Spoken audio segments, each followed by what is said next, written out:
Hey guys, welcome to another episode of Founders Chat. This time we're doing the first remote session actually. We're still in South Africa, Cape Town. It's been an awesome time here.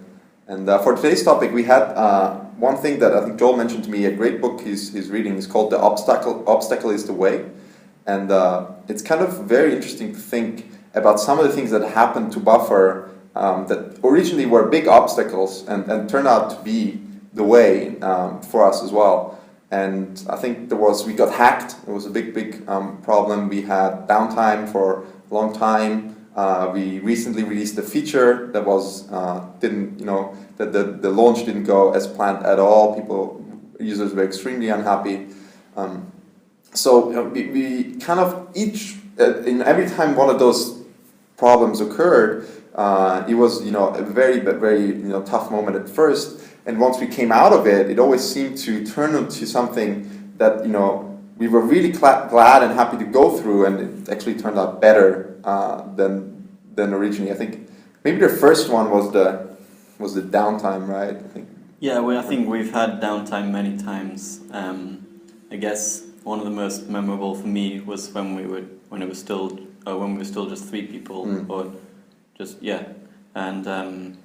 we were in Hong Kong. And we're all in the same place, and so we can't rely on anyone else to be in a different place to take over when it gets to night or anything. And I guess that one was pretty tough. Like we went down at 11 p.m. and were essentially down on and off for 24 hours full. So that was definitely tough. But I think it's all about approaching things like with that positivity, right? And I think that's really it's cool that we have the positivity and happiness as one of our most important values, because I think then we can approach these things differently and we really can be optimistic and say, this is, it's a good thing that's happening. I think we always said the fact that we can even have downtime and people tweet us and want us to be back up is amazing. Like I've had many times in the past where I built a project and it goes down and no one notices. So that was already a cool thing.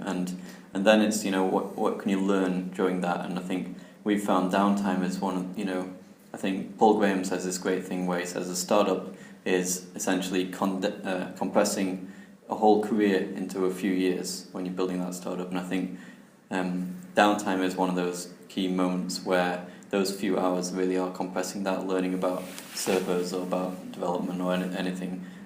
So that was really cool. But I think it's about approaching it in that way, being optimistic, getting through it, and then making some adjustments afterwards. I think that's where, with the hack, when we got hacked in last year, it was awful, and we all felt very bad for the users that we were posting spam from their accounts, and it took us a while to figure out the full details of everything going on. At the same time, we had the whole team was awesome, and we approached it positively and just solution focused on the next thing we can do. And then I think after that we've it's been really great because we are so much more focused on security now. It's really helped us a lot. We've put a bounty program in place, and we get people every week several different vulnerabilities that people mention, and then we patch up, and we've got a whole system in place now. We worked with a security consultant, and it's been just amazing. So it's in hindsight, we were very happy in a way that we've been through that. Yeah, it's like I say, it's almost turns into this incredible productivity hack.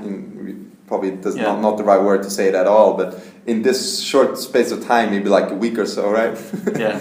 You get this crazy amount of learning where you need to fix it, right? You need to, and doing all these things, especially with security. I was speaking with Sunil, our CTO, the other day about it, and it's something that's not on your mind, right? And you don't do it, and you don't and if you do it, you're not that motivated, and it takes you a long time to put anything in place. Yeah. And it felt like that it really really helped us to make the user also connect to us better. I think that's another thing that I found really fascinating, which is you think that you do something bad and then you will get less signups and everything will drop, your numbers will drop, and you need to recover from it.